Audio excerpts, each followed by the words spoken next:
नमस्कार बच्चों, स्वागत आप सबको स्टडी टाइम यूट्यूब चैनल पर। बच्चों, इस वीडियो के माध्यम से कक्षा 8 क्लास का जो हिस्ट्री का 4 चैप्टर है, इतिहास का उपनिवेश और आदिवासी समाज इस अध्याय का जो अभ्यास का प्रश्न है, इस वीडियो के माध्यम से अभ्यास का जो प्रश्न है उसे मैं आपको सॉल्व करके बताने वाला हूं। तो वीडियो को ध्यान से देखिएगा और अगर कोई भी क्वेश्चन में अगर आपको कहीं डाउट आता है तब आप एक बार कमेंट जरूर कीजिएगा। कमेंट आप करेंगे तो क्या होगा कि हम कमेंट को पढ़कर आपका जो समस्या होगा उसका मैं समाधान करने का भरपूर प्रयास करूंगा। तो चलिए देखते हैं फर्स्ट प्रश्न। देखिए, फर्स्ट प्रश्न देखने से पहले और वीडियो में आगे बढ़ने से पहले आपसे रिक्वेस्ट है कि अगर आप इस अध्याय का एक्सप्लेन का वीडियो नहीं देखे हैं तो एक्सप्लेन का वीडियो का डिस्क्रिप्शन में लिंक दे दिया जाता है, वहां से ज़रूर देखिएगा। और इस चैप्टर का जो 4 चैप्टर है, इसका अब जो सो ऑब्जेक्टिव क्वेश्चन जो है, जो इसका MCQ क्वेश्चन ऑब्जेक्टिव क्वेश्चन जो है, उसका भी वीडियो का डिस्क्रिप्शन में लिंक दिया जाता है, आप उसे भी ज़रूर देखिएगा। क्योंकि ऑब्जेक्टिव क्वेश्चन आप खासकर उस पर ज़्यादा ध्यान दीजिएगा, क्योंकि आपके परीक्षा में ज़्यादा से ज़्यादा क्या किया जाता है, ऑब्जेक्टिव क्वेश्चन ही पूछा जाता है। ठीक है, तो अगर आप ऑब्जेक्टिव क्वेश्चन देख लेते हैं तो 90 से 95% तक जो सो आप इस अध्याय का जो क्वेश्चन है, मतलब ऑब्जेक्टिव क्वेश्चन है, वो सॉल्व कर लेंगे। ठीक है, और ऑब्जेक्टिव क्वेश्चन का वीडियो आप जरूर देखिएगा। ठीक है, और आगे देखते हैं अभ्यास का प्रश्न जो है, जो फर्स्ट प्रश्न है, समझिएगा। कहा जाता है रिक्त स्थानों की पूर्ति कीजिए, यानी कि फिलिंग द ब्लैंक्स वाला प्रश्न है। खाली स्थान आपको दे दिया जाएगा, वहाँ क्या भराएगा ये आपको सोचना है। ठीक है, ऐसा क्वेश्चन आएगा। कहा जाता है झूम खेती को खाली फिलिंग द ब्लैंक्स भी कहा जाता है। झूम खेती को क्या कहा जाता है ये पूछा जाता है। तो झूम खेती को घुमंतु खेती भी कहा जाता है। ठीक है, आप याद रखिएगा कि झूम खेती जो है उसे एक और नाम से जाना जाता है, घुमंतु खेती के नाम से जाना जाता है। अब अगला कहा जाता है मुद्रा की सुविधा नहीं होने के कारण फिलिंग द ब्लैंक्स का प्रचलन था। देखिए, मुद्रा की सुविधा नहीं होने के कारण वस्तु विनिमय का प्रचलन था। जैसे देखिए, मुद्रा का जब प्रचलन नहीं था तब क्या होता था, वस्तु विनिमय होता था। समझिएगा इसका अर्थ क्या होता है। जैसे कि दो व्यक्ति है, ठीक है, दो व्यक्ति है, अगर आप कुछ लेना चाहते, समझिएगा, जैसे कि आपके पास गेहूं का खेती आप किए तो गेहूं आपके पास हुआ, और किसी दूसरे के पास चावल की खेती किया तो चावल हुआ। ठीक है, अगर आपको क्या करना है कि चावल लेना है, ठीक है, हमारे बात को अगर आप समझ जाएंगे तो वस्तु विनिमय आप समझ जाएंगे कि वस्तु विनिमय क्यों पहले जो सो लोग करते थे, और अभी मुद्रा विनिमय जो सो कितना अनिवार्य था मुद्रा का लाना। ठीक है, अगर मुद्रा नहीं लाया जाता तो बहुत कार्य नहीं होता। तो दो व्यक्ति हैं, एक चावल का खेती किया और दूसरा जो सो गेहूं का खेती किया। तो दोनों जो सो क्या हुआ कि एक व्यक्ति को चावल लेना है, समझिएगा, तो चावल लेना है तो गेहूं, और दूसरा व्यक्ति को गेहूं लेना है। तो क्या कर सकते हैं कि चावल वाला गेहूं वाला को दे दे, या गेहूं वाला चावल वाले को दे के जितना दे रहा है उतना हिसाब से ले लेगा, तो वस्तु विनिमय यहाँ हो गया। लेकिन समझिएगा, जो चावल वाला व्यक्ति है, जो चावल उपजाया है, उसका मन कर रहा है कि हम कुछ और लें, जैसे कि आलू लें। ठीक है, समझिएगा, तो वहाँ मार्केट में जो सो सिर्फ गेहूं वाला व्यक्ति है, तब क्या होगा कि इस तरह तो दिक्कत हो गया। और अगर वो जाता है, नहीं तो एक और ऑप्शन आपके पास आता है कि अगर आलू वाला व्यक्ति है और उसे वह जाके जो चावल वाला लोग है वो जाके बोलता है कि अगर आपको चावल चाहिए तो दे दीजिए आलू हमको, नहीं तो, लेकिन आलू वाला व्यक्ति सख्त मना कर देता है कि हमें चावल नहीं चाहिए। तब यहाँ हमें जो सो मुद्रा का ज़रूरत पड़ जाता है। अगर हमें कुछ ऐसा चीज़ होता जो हम उसे देख के उसे खरीद लेते हैं, और कोई व्यक्ति वह भी ऐसा चीज़ होता जो वह भी देख के हमसे वो चीज़ खरीद लेता, तो हम बहुत ही अच्छा हो जाता। तो यहाँ आ जाता है पैसा। ठीक है, मुद्रा आ जाता है कि अगर मुद्रा है तो हम चावल को खरीद सकते हैं, गेहूं को खरीद सकते हैं, कुछ भी खरीद सकते हैं। लेकिन जब मुद्रा की व्यवस्था नहीं थी तो वस्तु का विनिमय होता था, यानी कि चावल के बदले गेहूं, गेहूं के बदले चावल, चावल के बदले आलू। इस प्रकार से लोग वस्तु का विनिमय, यानी कि अदला बदला, जिसे हम लोग अपने भाषा में बोलते हैं, अदला बदली करके जो लोग अपना जीवन यापन पहले करते थे। अब दूसरा आता है इसका गाल नंबर आता है, कहा जाता है चरवाहा। जो चरवाहा होता है, जो वो सब क्या करते हैं, फिलिंग द ब्लैंक्स के अनुसार अपने स्थान या वह जानवर बदलते हैं। यानी कि जो चरवाहा से लोग होते हैं वो क्या करते हैं, मौसम के अनुसार अपना जानवर और स्थान दोनों बदलते हैं। अगर गर्मी का मौसम आया तो उस प्रकार के जगह पर वह क्या करते हैं, जानवर को ले जाते हैं और उस प्रकार के जानवर को भी रखते हैं। ठीक है, अब अगला हमारा कहा जाता है आदिवासी इलाकों में मुखियाओं का महत्वपूर्ण स्थान होता है।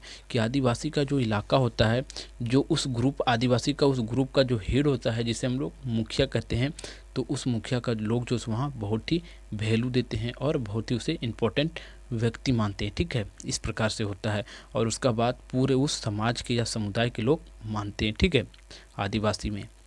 अब अगला क्वेश्चन है, समझिएगा। कहा जाता है निम्नलिखित प्रश्नों के उत्तर संक्षेप में दीजिए। ये सब जो प्रश्न आपको मिलेगा अगला, उनके उत्तर जो सो संक्षेप में, यानी कि हमें जो सो कम शब्दों में इन प्रश्नों का उत्तर देना है। ठीक है, समझिएगा।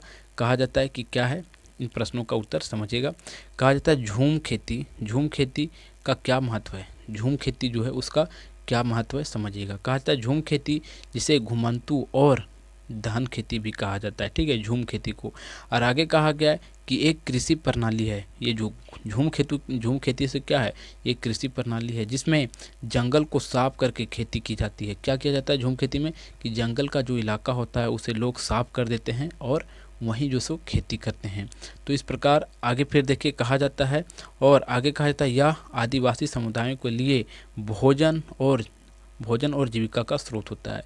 और जो ये झूम खेती होता है वो आदिवासी जो समुदाय के लोग होते हैं उनके लिए यह बेहतर साबित होता है, क्योंकि वही सब लोग जंगल में रहते हैं और जंगल को काट कर हटा के वहाँ वो लोग क्या करते हैं, खेती करते हैं और वहीं से अपने जीवन यापन करते हैं, वहीं से भोजन, मतलब क्या बोल सकते हैं, खेती करते हैं तो वहीं से उनका भोजन मिलता है। जैसे खेती करने के बावजूद ही तो आपको भोजन मिल सकता है, अन्यथा नहीं मिल सकता है। तो झूम खेती जो है सो आदिवासी समुदाय के लिए बहुत ही लाभदायक होता है, क्योंकि वो जंगल में रहते हैं और इस प्रकार की खेती जो है सो वे सब करते हैं। अब अगला है, दूसरा नंबर का क्वेश्चन है, समझिएगा। कहा जाता है, खा नंबर का है, कि अंग्रेज द्वारा कस तारों को अस्थायी रूप से बसाने का प्रमुख उद्देश्य क्या था? जो कस्तार थे उन्हें बसाने का, यानी कि एक जगह पर जो सो बसाने का उसका प्रमुख उद्देश्य क्या था? तो कहा जाता है उत्तर में कि अंग्रेजों ने कस्तारों को अस्थायी रूप से बसाने का प्रमुख उद्देश्य राजस्व को नियमित और निश्चित बनाना था, ताकि वे अधिक से अधिक राजस्व एकत्र कर सकते हैं और कृषि उत्पादन को बढ़ा सकते हैं। कहने का अर्थ ये बनता है कि क्या किया जो ब्रिटिश के लोग थे, उन्होंने क्या किया कि हर मतलब क्या बोल सकते हैं, बहुत ऐसा जगह जो सो कुछ लोगों को क्या करने लगे, फिक्स करने लगे अपने कुछ लोगों को। ठीक है, उसी को कहा जा रहा है कस्तारों को। ठीक है, फिक्स करने लगे। और फिक्स क्यों करने लगा, क्योंकि वहाँ से पूरा जो उस इलाके का, जैसे कि हमारा गांव है, हमारा गांव में एक ऐसा व्यक्ति को अंग्रेज सब फिक्स करते हैं कि पूरा जो गांव का जो मतलब क्या बोल सकते हैं कर, यानी कि टैक्स जो सो पूरा उसी व्यक्ति को देना चाहिए। तो इस प्रकार से जो सो लोग को वहाँ फिक्स कर दिया जाता था। कब? जब लोग हमारा देश जब आज़ाद नहीं हुआ था उसके पहले। और वहाँ से लोग क्या करते थे, यानी कि राजस्व को एकत्र करता था और वह सरकार को देता था, जो उनके लोग होते थे उन्हें देता था। और इस प्रकार से उन्हें बहुत ही फायदा होता था, क्योंकि उन्हें अपने लोग से जो सो मतलब अपने एक विश्वसनीय लोग से क्या होता था कि जो टैक्स है वो कर पूरा आ जाता था। ठीक है, गांव का। अब अगला है हमारा गा नंबर का। कहा जाता है महाजनी प्रथा से आप क्या समझते हैं? यानी कि जो महाजनी प्रथा थे, महाजन का क्या होता है कि जो लोग कर्जा देते हैं उसे महाजन कहा जाता है। सीधा सीधा समझिएगा। कहा जाता है महाजनी प्रथा से तात्पर्य है कि एक ऐसी व्यवस्था जिसमें लोग, विशेषकर किसान, अपनी वित्तीय जरूरतों को पूरा करने के लिए साहूकार या महाजनों से उच्च ब्याज दर पर ऋण लेते हैं। और आगे कहा जाता है किसान अक्सर कर्ज के जाल में फंस जाते हैं और उनकी आर्थिक स्थिति खराब हो जाती है। कहने का अर्थ यह बनता है कि जो महाजनी प्रथा था उसमें क्या होता था कि लोग क्या करते थे, जो बड़े बड़े लोग होते थे जिनके पास अधिक पैसा होता था, आर्थिक स्थिति जिनका अच्छा होता था, वो छोटे मोटे किसानों को क्या करता था कि कर्ज देता था। किसके लिए? खेती करने के लिए। और कर्ज लेते थे किसान सब पर। जैसे कि खेती बर्बाद हो गया तो कर्ज पूरा नहीं कर पाते थे तो वो पूरा कर्ज में डूब जाते थे और अधिक ऋण के मतलब ब्याज उन पर अधिक थोप दिया जाता था और इससे लोगों को जो सो बहुत ही किसानों को हानि होता था। और इस प्रकार से किसान सब जो सो बहुत वो जो सो क्या बोल सकते हैं कि उनका स्थिति खराब हो जाता था। ठीक है, और यही आपका जो है सो क्या था, महाजनी प्रथा का तात्पर्य था। देखिए अब अगला क्वेश्चन देखते हैं। घा नंबर का है। कहा जाता है संथाल विद्रोह का प्रमुख कारण क्या था? कि संथाल के जो विद्रोह था वह उसका प्रमुख कारण क्या था? देखिए वीडियो थोड़ा सा लंबा बनेगा, क्योंकि हर एक प्रश्न को मैंने जो सो ज़्यादा से ज़्यादा एक्सप्लेन करके आपको समझाने का प्रयास किया है, ज़्यादा विशेष गहराई में आपको समझाने का प्रयास किया है। तो वीडियो को आप स्किप करके अगर देखते हैं तो आपको समझ में पूरा थोड़ा सा भी नहीं आएगा, लेकिन अगर आप वीडियो को शुरू से एंड तक कहीं भी बिना स्किप किए हुए आपको देखते हैं तो क्या होगा कि आपको पूरा समझ में आते जाएगा। ठीक है, तो वीडियो को आप स्किप नहीं कीजिएगा, और अगर आपको वीडियो अच्छा लग रहा है तो आप वीडियो को क्या कीजिए, लाइक कर दीजिए, और हमारे चैनल पर अगर आप नए हैं तो चैनल को सब्सक्राइब कर दीजिएगा। अब देखिए आगे देखते हैं। कहा जाता है संथाल विद्रोह का प्रमुख कारण संथाल समुदाय का ब्रिटिश शासन और जमींदारों द्वारा आर्थिक और सामाजिक शोषण। कहने का अर्थ ये बनता है कि संथाल में जो विद्रोह हुआ था, जो संथाल क्या है, आदिवासी समूह का क्या है, एक गठन का नाम है। तो उनमें जो विद्रोह हुआ था वो प्रमुख कारण क्या था कि जो ब्रिटिश के लोग थे वह क्या करते थे, उन पर शासन करते थे, और जो जमींदार थे वो भी आर्थिक और सामाजिक रूप से उन्हें बहुत ज़्यादा शोषण करते थे। इसी कारण से जो संथाल जो लोग थे, संथाल जिनके समुदाय थे, उन्होंने जो सो पूरा तरह से विद्रोह कर दिया था। अब देखिए दूसरा क्वेश्चन का या लास्ट नंबर का क्वेश्चन है दूसरा प्रश्न का। ठीक है, कहा जाता है खरवार विद्रोह क्यों हुआ था। खरवार विद्रोह जो सो वह क्यों हुआ था। कहा जाता है खरवार विद्रोह जिसे खेरावाट आंदोलन भी कहा जाता है, और 1870 के दशक से शुरू हुआ था। कौन सा विद्रोह, खरवार विद्रोह। और आगे कहा जाता है एक आदिवासी सुधारवादी आंदोलन था, और यह आंदोलन मूल रूप से एक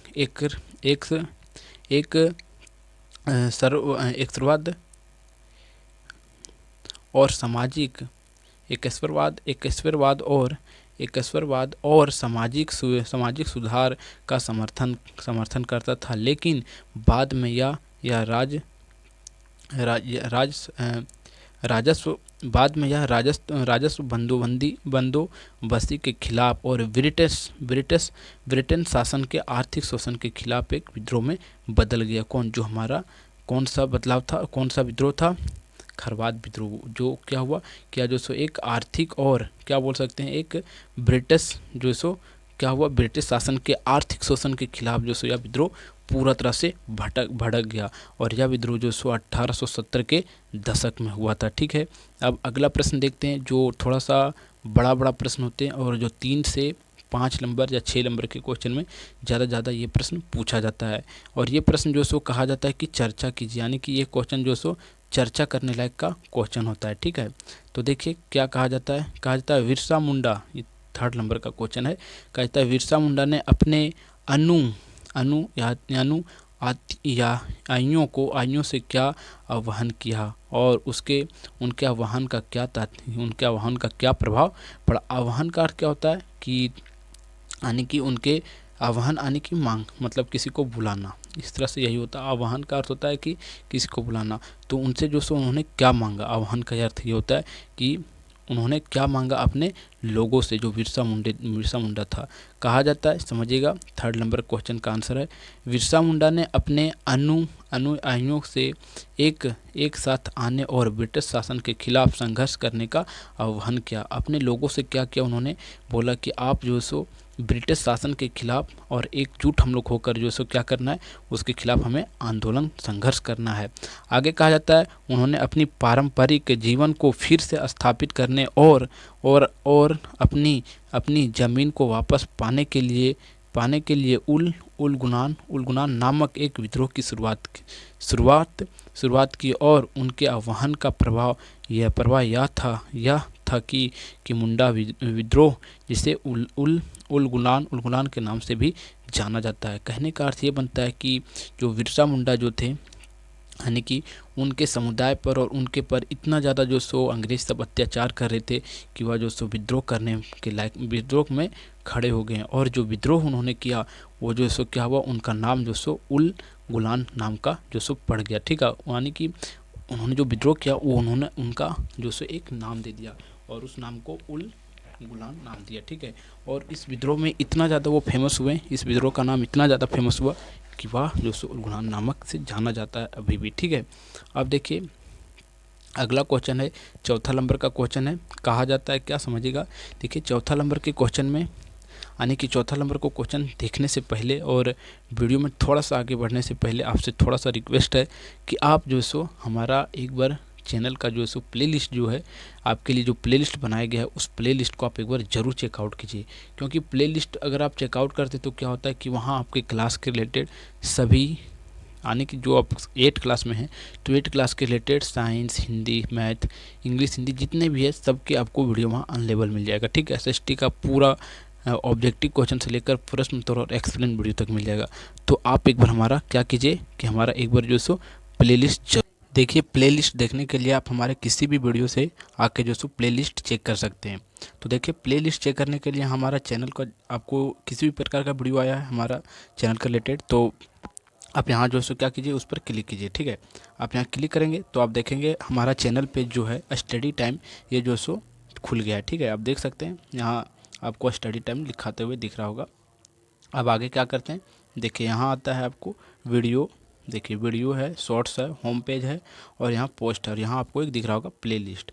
तो आपको क्या करना है, सीधा सीधा प्लेलिस्ट पर आना है। ठीक है, देखिए प्लेलिस्ट पर आइएगा आप और प्लेलिस्ट पर आके आप क्या कीजिएगा, देख सकते हैं आप क्लास 7 का साइंस का प्लेलिस्ट बना हुआ है पूरा अध्याय का, फिर उसका आंसर का क्वेश्चन आंसर का बना हुआ है, फिर इसी प्रकार क्लास 8 का, फिर क्लास 8 का क्वेश्चन आंसर का विज्ञान का है, फिर आप देख सकते हैं क्लास 8 का हिंदी का है और इस प्रकार क्लास 6, 7 सबका जो सो प्लेलिस्ट यहाँ बना हुआ है। और आप किसी भी प्लेलिस्ट को ओपन कीजिएगा, देखिए इस प्लेलिस्ट को ओपन करते हैं तो इसमें जो सो आपको पूरा सीरियल बाय सीरियल सभी अध्याय के जो सो वीडियो आपको मिलते चले जाएंगे। तो इस प्रकार यहाँ से आप अगर देखते आके तो आपको भी सुविधा होगा और आपको कहीं और जाने का जो है सो ज़रूरत नहीं पड़ेगा और वीडियो में। ठीक है, तो आप देख सकते हैं ये क्लास 8 का साइंस का है। तो यहाँ से आप देख सकते हैं प्रश्न उत्तर का पूरा वीडियो जो है सो सीरीज बाय सीरीज यहाँ डला हुआ है प्लेलिस्ट में। तो आप प्लेलिस्ट को आकर एक बार ज़रूर देखिएगा, ज़रूर से ज़रूर चेक कीजिए। तो देखिए अब आगे देखते हैं, आपने हमारा जो सो प्लेलिस्ट चेक कर लिया। अब देखते हैं हम आगे।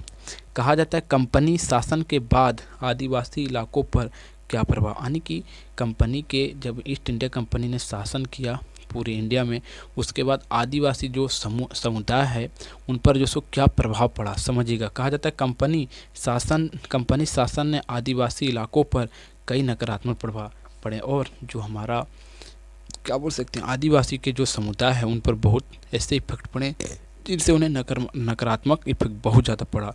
कहा जाता है इन प्रभावों से आर्थिक शोषण, उनके आर्थिक शोषण हुआ, सामाजिक बदलाव हो गया और कहा जाता है सांस्कृतिक नुकसान और राजनीतिक और विस्थापन शामिल और औपनिवेशिक भूमि और राजस्व और व्यवस्था के कारण आदिवासियों को भारी करों का भुगतान करना पड़ा और जिससे उनकी ज़मीनों और संपत्ति छीन ली गई। कहने का अर्थ ये बनता है कि जो मतलब क्या बोल सकते हैं जो मतलब एक कंपनी थी ईस्ट इंडिया कंपनी ने, उन्होंने क्या किया जो आदिवासी लोगों पर जो पूरा तरह से जो शासन किए उनमें से उन पर जो सो बहुत ऐसे इफेक्ट पड़े जो नकारात्मक इफेक्ट हैं, जैसे कि उनके सामाजिक शोषण किया गया, आर्थिक शोषण किया गया और उन पर इतना ज़्यादा टैक्स जो सो थोप दिया गया, कर इतना ज़्यादा थोप दिया गया कि उन्हें जो सो टैक्स बहुत अधिक भारी मात्रा में उन्हें टैक्स देना पड़ा और टैक्स देने के कारण से उनकी आर्थिक स्थिति पूरा तरह से जो मतलब क्या बोल सकते हैं पूरा तरह से छीन लिया गया और आगे कहा जाता है कि भुगतान करना पड़ा जिससे उनकी ज़मीन और संपत्ति पूरा तरह से क्या कर लिया गया, छीन लिया गया, यानी कि वो सबको बदतर की स्थिति में छोड़ दिया गया। ऐसा जो सो अंग्रेज लोग जो सो उनके साथ किए और इसी कारण से जो सो क्या क्या बिरसा मुंडा जो सो अंग्रेज़ों के प्रति विद्रोह शुरू कर दिया था। ठीक है, तो अब अगला क्वेश्चन है, अगला क्वेश्चन को देखिए 5वां नंबर का क्वेश्चन है। कहा जाता है वन कानूनों में बदलाव का आदिवासी समाज ने विद्रोह क्यों कर दिया।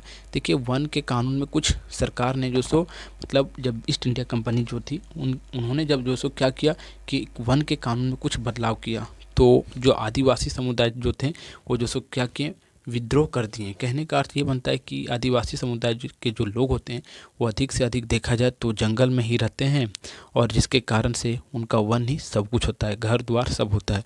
तो अगर वन में अगर कुछ छेड़छाड़ किया गया तो उन्होंने जो सो क्या कर दिया, विद्रोह कर दिया। तो देखिए इसका आंसर समझिएगा। कहा जाता है आदिवासी समाज ने वन कानूनों में बदलाव का विद्रोह कई कारणों से किया और इसमें मुख्य कारण ये थे पारंपरिक आजीविका के साधन, भूमि और वन संसाधनों पर अधिकार और विस्थापन का डर, यानी कि उनसे भूमि छीन लिया जाएगा, उनकी आजीविका जो जंगल से चलता है वो भी छीन लिया जाएगा।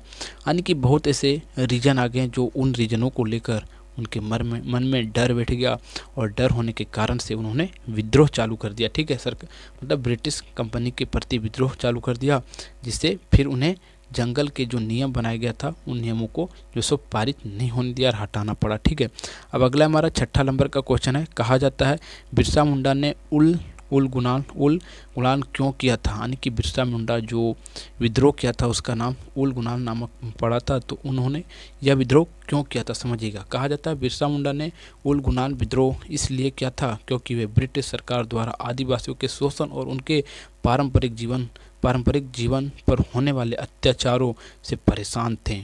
और आगे कहा जाता है उल्लुगन जो एक जनजातीय विद्रोह था और अंग्रेजों के खिलाफ था और आदिवासी समाज को शोषण से बचाने के लिए था। यानी कि बिरसा मुंडा इस जो उल्लुगन नामक जो विद्रोह किया उसका मेन रीजन यही था कि जो उनके समुदाय के लोग हैं और उन मतलब आदिवासी समुदाय लोग पर जो सो पूरा तरह से अंग्रेज शोषण कर रहे थे। आर्थिक स्थिति अगर देखा जाए, आर्थिक शोषण, मानसिक शोषण और पूरा तरह से हर चीज़ पर, सांस्कृतिक शोषण, सभी पर जो सो उन्होंने शोषण और उनके पर अत्याचार करते थे, जिसके कारण से बिरसा मुंडा ने आगे जो सो उल गुलान जो क्या था नाम समझिएगा, कहा जाता है उल गुलान नामक विद्रोह उन्होंने कर दिया, जिससे अंग्रेज सब जो सो भाग खड़ा हुए। ठीक है, अगला हमारा लास्ट नंबर का क्वेश्चन है और इस अध्याय का जो सो क्या है लास्ट क्वेश्चन है। ठीक है, 7वां नंबर का क्वेश्चन है। कहा जाता है संथाल विद्रोह से क्या परिणाम हुआ। जो संथाल नामक का विद्रोह हुआ उससे क्या परिणाम निकला। उत्तर, संथाल विद्रोह से कई महत्वपूर्ण परिणाम हुए। इसमें से कुछ महत्वपूर्ण परिणाम हैं। पहला, संथाल प्रांगण का निर्माण कर दिया गया और विद्रोह के बाद अंग्रेजों ने संथालों के लिए अलग प्रशासनिक क्षेत्र संथाल प्रांगण बना दिया गया। ठीक है, और अगला कहा जाता है कि संथाल भूमि अधिकार, संथाल प्रांगण और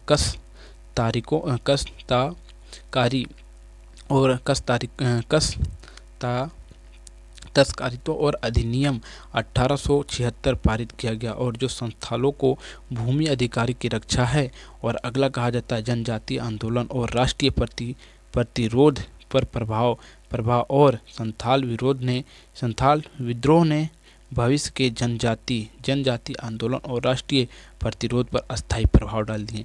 कहने का अर्थ ये बनता है कि जब उन्होंने विद्रोह चालू कर दिया अंग्रेज के खिलाफ, तब अंग्रेज सब जो थे वो नहीं अगर उनसे लड़ सकें, तब उनके खिलाफ एक यानी कि उनके अच्छे के लिए उन्होंने क्या किया, एक नियम बना दिया और उस नियम के खिलाफ उन्हें जो सो कुछ छूट मिला। ठीक है, जो संथाल के समुदाय के लोग थे उनको। ठीक है, और इस प्रकार से इस अध्याय का जो प्रश्न उत्तर था सभी प्रश्न उत्तर समाप्त होता है। अगर आपको वीडियो अच्छा लगा हो तो आप वीडियो को लाइक कर दीजिए और हमारे चैनल पर अगर आप नए हैं तो चैनल को सब्सक्राइब करके जाइएगा और इस वीडियो को जो सो ज़्यादा से ज़्यादा अपने मित्र तक, अपने ग्रुप में, अपने फ्रेंड पास ज़्यादा से ज़्यादा शेयर कीजिए। ठीक है, तो फिर मिलते हैं आपको एक नए वीडियो में, तब तक के लिए जय हिंद।